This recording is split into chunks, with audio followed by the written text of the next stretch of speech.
ରାଧେ ରାଧେ ଚାଲନ୍ତୁ ଆଜି ଶୁଣିବା ଗୋଟେ ସୁନ୍ଦର ଗପଟି। ଏକ ଦୂର ଗାଁରେ ଜଣେ ବହୁତ ଗରିବ ଆଈ ରହୁଥିଲେ। ତାଙ୍କ ନାଁ ଥିଲା ସୁପ୍ରିୟା। ସେ ଏକା ରହୁଥିଲେ, ତାଙ୍କର କେହି ପରିବାର ନଥିଲେ। ତାଙ୍କ ପାଖରେ ଥିଲା ମାତ୍ର ଗୋଟିଏ ହଂସ। ସେ ତାକୁ ଆଦରରେ ଡାକୁଥିଲେ ସୋନା। ପ୍ରତିଦିନ ସକାଳେ ସୋନା ଗୋଟିଏ ଅଣ୍ଡା ଦେଉଥିଲା। ସୁପ୍ରିୟା ଆଈ ସେ ଅଣ୍ଡାକୁ ବଜାରରେ ବିକ୍ରି କରୁଥିଲେ ଓ ସେ ପଇସାରୁ ଚାଉଳ କିଣି ଗରମ ଭାତ ରାନ୍ଧି ଖାଉଥିଲେ। ଆଈ କହୁଥିଲେ, ମୋ ସୋନା ଯଦି ନଥାନ୍ତା ମୁଁ ବଞ୍ଚି ପାରିନଥାନ୍ତି। ଆଈ ମାର ପଡ଼ୋଶୀ ଜଣେ ଲୋଭୀ ମହିଳା ଥିଲେ। ତାଙ୍କ ନାଁ ଚନ୍ଦ୍ରମଣି। ସେ ଦେଖୁଥିଲେ ଏ ଗରିବ ଆଈ ପ୍ରତିଦିନ ଅଣ୍ଡା ପାଉଛି କୋଉଠୁ। ଦିନେ ଚନ୍ଦ୍ରମଣି ଚୁପଚାପ ଆଈଙ୍କ ଘରେ ଝାଙ୍କିଲା ଓ ସୋନା ହଂସକୁ ଦେଖିଲା। ସେ ଭାବିଲା, ଏଇ ହଂସକୁ ଚୋରି କରି ନେଲେ ପ୍ରତିଦିନ ଅଣ୍ଡା ପାଇବି।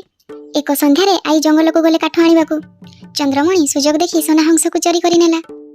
ଆଈ ଜଙ୍ଗଲରୁ ଫେରି ଦେଖିଲେ ଘରେ ସୋନା ହଂସ ନାହିଁ। ଆଈ ଡାକିଲେ ସୋନା ସୋନା, କିନ୍ତୁ ପାଇଲେ ନାହିଁ। ଆଈ ଦୁଃଖରେ କାନ୍ଦିଲେ। ସେହି ସମୟରେ ଜଣେ ଅଜଣା ଝିଅ ଆସିଲା। ତାର ଆଖିରେ କରୁଣା ଥିଲା। ସେ କହିଲା, ଆଈ କାହିଁକି କାନ୍ଦୁଛ? ଆଈ ସବୁ କଥା କହିଦେଲେ। ଝିଅ ହସି କହିଲା, ତୁମେ ଭଲ ମନର। ସେ ଗୋଟିଏ ଅଣ୍ଡା ଆଈକୁ ଦେଇ କହିଲା, ଏହାକୁ ମାଟିରେ ପୋତି ଦିଅ ଏବଂ କାଲି ସକାଳୁ ଦେଖିବ। ଆଈ ଅଣ୍ଡାଟି ନେଇ ଘର ବାହାରେ ପୋତିଦେଲେ। ପରଦିନ ଆଈ ଦେଖିଲେ ଘର ସାମ୍ନାରେ ଗୋଟିଏ ଗଛ ହୋଇଛି। ସେ ଗଛରେ ଫଳ ନୁହଁ, ଅଣ୍ଡା ଫଳିଛି। ଆଈ ଆଶ୍ଚର୍ଯ୍ୟ ହୋଇଗଲେ। ସେ ଅଣ୍ଡା ନେଲେ, ବିକିଲେ, ଖାଇଲେ। ଚନ୍ଦ୍ରମଣି ଦେଖିଲା, ଏଥର ଆଈ ଅଣ୍ଡା ବେଶୀ ପାଉଛି। ସେ ରାତିରେ ଆସି ଅଣ୍ଡା ତୋଳିବାକୁ ଗଲା ସମୟରେ ତା ହାତ ଗଛରେ ଲାଗି ରହିଗଲା। ଚିତ୍କାର କଲା, ବଞ୍ଚାଅ ବଞ୍ଚାଅ।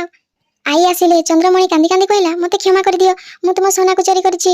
ଆଈ କହିଲେ, ଲୋଭ ମନୁଷ୍ୟକୁ ଅନ୍ଧ କରେ। ତୁମେ ଭୁଲ କରିଛ, କିନ୍ତୁ ପଶ୍ଚାତାପ କରୁଛ। ଆଈ ପ୍ରକୃତିକୁ କହିଲେ, ତାକୁ କ୍ଷମା କରିଦିଅ। ତୁରନ୍ତ ଚନ୍ଦ୍ରମଣିର ହାତ ଛାଡ଼ିଗଲା। ଆମେ ଏ ଗପରୁ କ'ଣ ଶିଖିଲେ? ଲୋଭର ଫଳ ସର୍ବଦା ଦୁଃଖ। ରହିଲି, ନମସ୍କାର। ଏହିପରି ଗପ ଶୁଣିବା ପାଇଁ ଚ୍ୟାନେଲକୁ ଲାଇକ୍, ସେୟାର ଆଣ୍ଡ ସବସ୍କ୍ରାଇବ୍ କରନ୍ତୁ।